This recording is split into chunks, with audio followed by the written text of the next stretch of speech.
Chantal Luther, bonjour. Bonjour. Alors ça fait quelques années que c'est la crise et qu'on nous annonce l'explosion imminente de la bulle immobilière ou au moins une forte baisse des prix. Or, vous ne voyez rien venir en Alsace.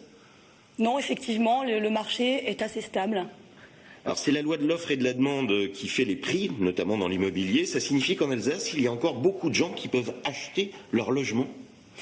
Oui, puisque la conjoncture leur est favorable, puisque les taux sont de nouveau historiquement bas. Enfin, les prix restent très chers. C'est uniquement des taux bas qui font que les gens continuent à acheter de l'immobilier. Les prix restent élevés, mais Strasbourg n'est pas la ville la plus élevée de France, bien au contraire. Donc les prix restent néanmoins attractifs et les gens, du fait des conditions de taux aujourd'hui, peuvent toujours accéder à la propriété. Vous parliez de Strasbourg. Est-ce que l'écart entre les prix dans Strasbourg même et le reste de l'Alsace est stabilisé aujourd'hui ? Oui, les prix sont stabilisés. Il y a quand même une différence entre la CUS et le hors-CUS. C'est-à-dire dans quelle proportion le prix du mètre carré est beaucoup plus élevé dès qu'on est dans l'agglomération strasbourgeoise? Dès qu'on est dans l'hypercentre, après, cela reste tout à fait accessible sur les communes limitrophes, Illkirch, Schiltigheim, Bischheim et autres.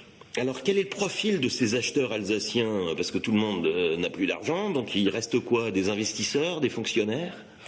Effectivement, des fonctionnaires, mais aussi des gens salariés, des jeunes qui, plutôt que de louer, préfèrent tout de suite accéder à la propriété.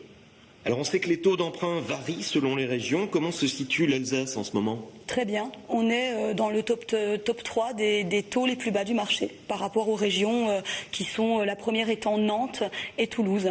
Alors comment ça s'explique? Une concurrence accrue entre les banques? Tout à fait.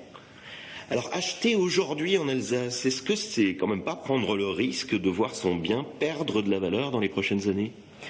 Pour l'instant, depuis 10 ans, personne n'a pris de risque en achetant de l'immobilier. Donc on ose espérer que ça va continuer. La pierre reste une valeur refuge.